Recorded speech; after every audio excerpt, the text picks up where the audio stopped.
Imagine looking your best friend in the eye, promising to help them move a couch this Saturday, and knowing that you are now morally obligated to show up, even if it literally costs you your life. Oh, man. Like, no excuses, no medical emergencies, no taking it back. You show up or you die trying. It just sounds absurd to the modern ear, right? Yeah. Because we live in an era of, slaking via text message. Yeah. We casually say, oh, let's grab lunch, with zero intention of actually ever doing it. Our words are just incredibly cheap. They really are. But today, we are tearing up that modern playbook. Welcome to the deep dive. We're exploring a striking, really uncompromising translated text from January 2022. It's by a writer named Swefeng, and it's titled Adorn Your Soul with a Holy Robe. So our mission today for you, the listener, is to unpack this absolute manifesto on maintaining moral and spiritual purity in a world that feels, well, completely chaotic. Yeah, the document basically operates as a survival guide. Yeah. But not for your physical body or like your bank account. It is a survival guide for the soul. It blends these really intense philosophical frameworks with your daily habits, and it all ends in this massive cosmic reckoning. Okay, let's unpack this because it is demanding. It doesn't ask you to build emotional armor or learn how to deflect modern noise. No, not at all. It asks you to drop all your defenses and weave something completely transparent. But before we get to the actual rules of how to behave, we really need to look at how Swefeng builds his definition of beauty. Yeah, so the author constructs this very logical ladder of value. He starts with the physical environment. Okay. The text argues that the beauty of the world is revealed through myriad things. The sheer staggering variety of nature and existence. So it's an observable physical beauty. Which then leads him to objects, right? Like Yeah. if you're holding a tool or a cup, its value is purely utilitarian. Exactly. It's completely defined by its function and purpose. Like a hammer that can't drive a nail has no value, no matter how shiny it is. Right. And from there, the framework applies that exact same functional logic to human beings. For a person, the text dictates that inner beauty isn't found in, like, quiet, hidden thoughts. Yeah. It is reflected entirely in words and actions. It is what you literally materialize in the real world. That feels like a direct challenge to the whole, well, I meant well, kind of defense we all use. Oh, absolutely. Swefeng is essentially saying your intentions do not matter if your actions are ugly. Which I guess brings us to the very top of his ladder, which is the soul. Yeah. The text states, the beauty of the soul is manifested through, quote, the light and colors it presents to the world. What's fascinating here is how the author grounds a deeply abstract concept in a tangible evaluation. Like we just established that you judge a hammer by its utility. Right. And you judge a person by their actions. Similarly, Swefeng argues you evaluate a soul by its emissions, basically, by the light it gives off. And he introduces the core metaphor of the text here. He says, you must clothe your soul in a sacred garment, radiant and translucent. It's like evaluating a smartphone by its processor, a friend by how they treat a waiter, but a soul by some sort of invisible aura. Yeah, that's a great way to put it. But I want to focus on that word, translucent.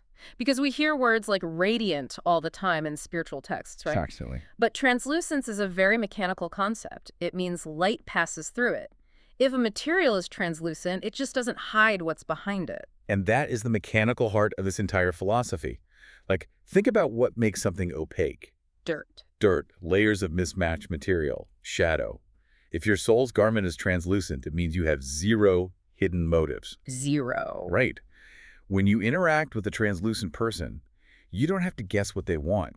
There's no subtext at all. No hidden agenda lurking beneath a polite smile. Exactly. You can see right through their intentions, and they're perfectly fine with that because there is literally nothing malicious to hide. Okay, so the million-dollar question for you, the listener, and honestly for us too. How does the text suggest we actually weave this radiant garment? What are the practical materials? Right, because radiant translucence isn't exactly a fabric you can buy online. Right, so what do we do? Well, the materials are your daily behaviors. The text pivots from this beautiful poetry into really severe instruction. Okay. It demands that regardless of how dirty the surrounding world may be, you must maintain cleanliness. And no matter how frenetic the world becomes, you must remain completely calm and grounded. I mean, those sound like great aspirations for a meditation retreat. But Shuofeng isn't talking about a weekend getaway. No, not at all. Right. He demands this in the middle of a stressful Tuesday commute. Yeah. And the text states, you must never bully the honest, never deceive the weak, and this is the real test, I think, never lose your temper with them.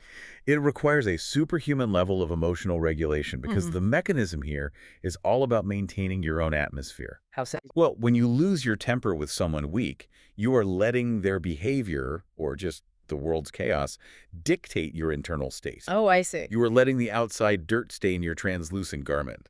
But let me push back on how extreme these rules get, because the text enforces an absolute mandate of truth. Yes, it does. It literally reads, either speak the truth or remain silent.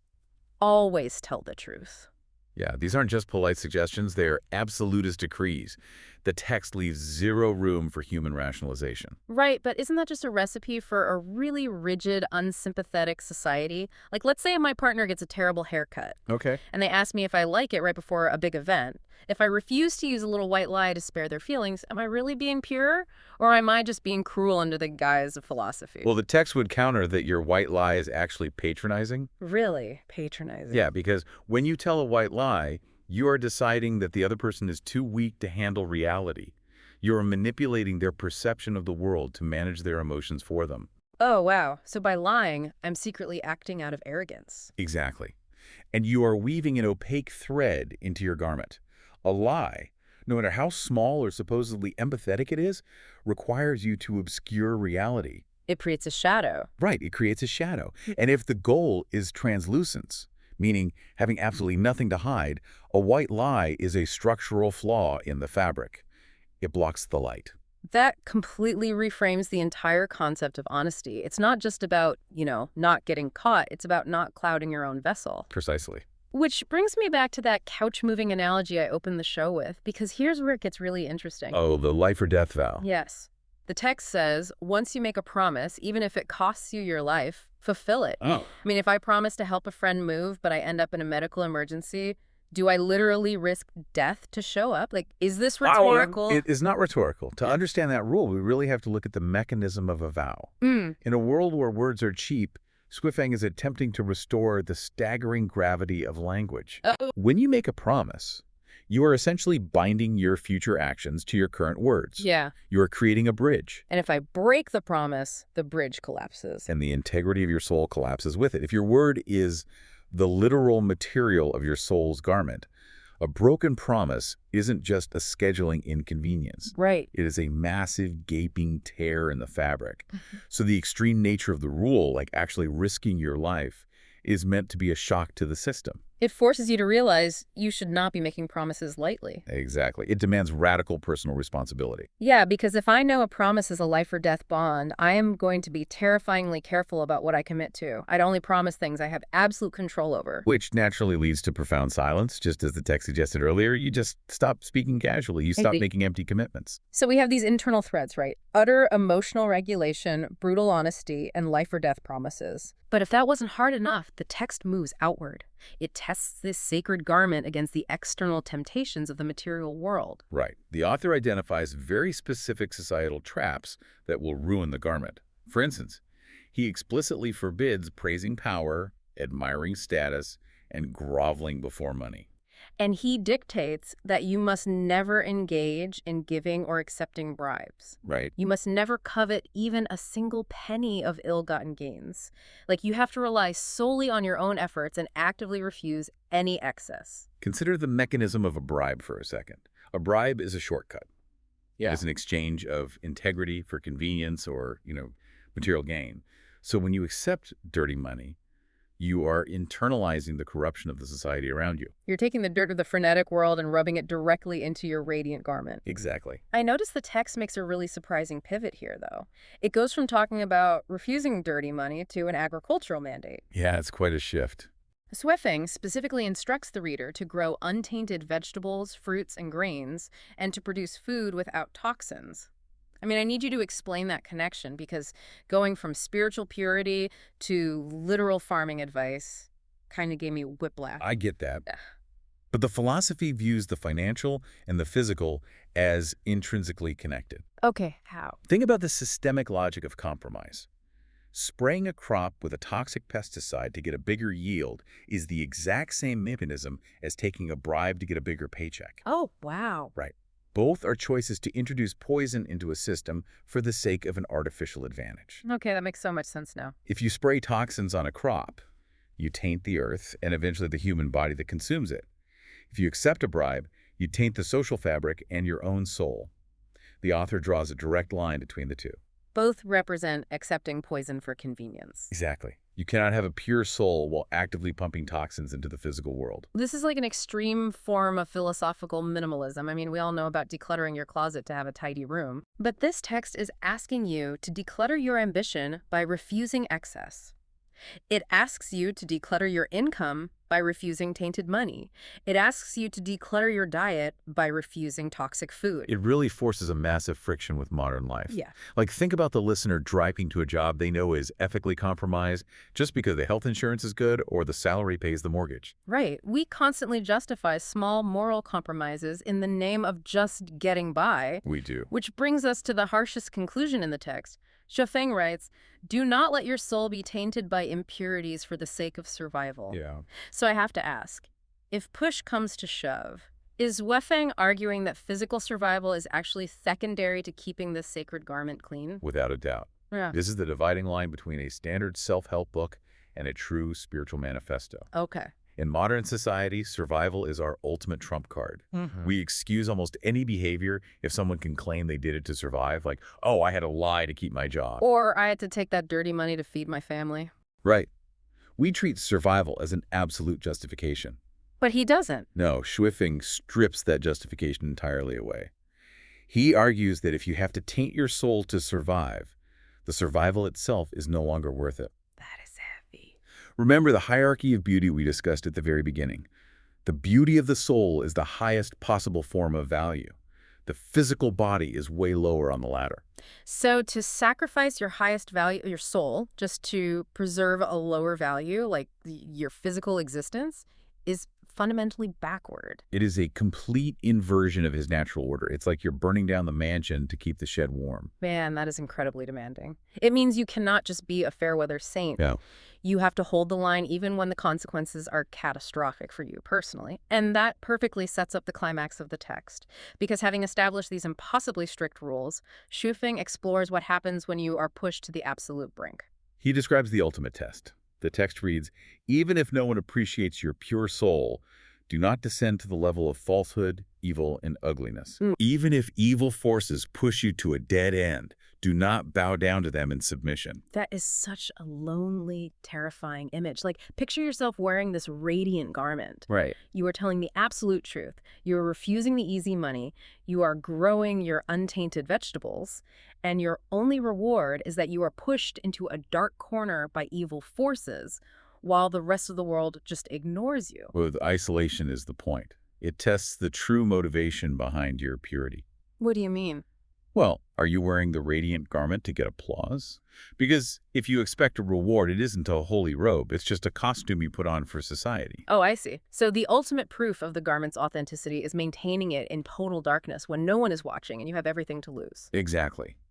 And the text assures the reader that the darkness does not last forever. It promises a massive cosmic event. Right. So Xuefeng writes, when light pierces through darkness and illuminates the earth, all will be revealed in their true forms. If we connect this to the bigger picture, this sounds like a classic end of times final judgment scenario. It is absolutely an eschatological vision.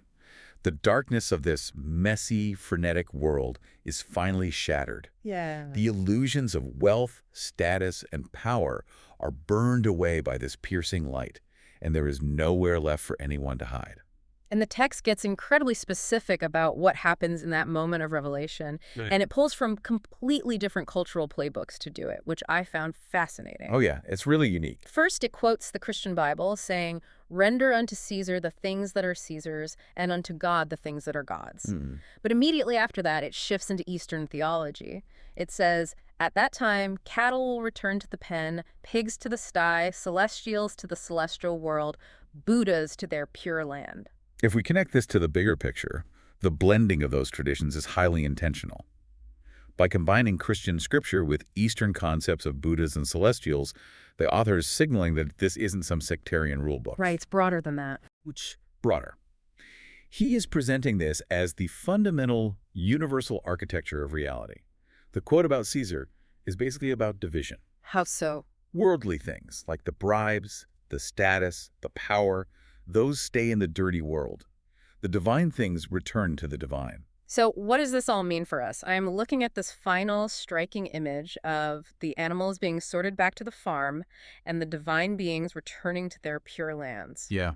Is the text ultimately saying that all this rigorous rule following, the absolute honesty, refusing the bribes, never losing your temper, is none of that actually about changing who we are? The phrasing holds the answer there.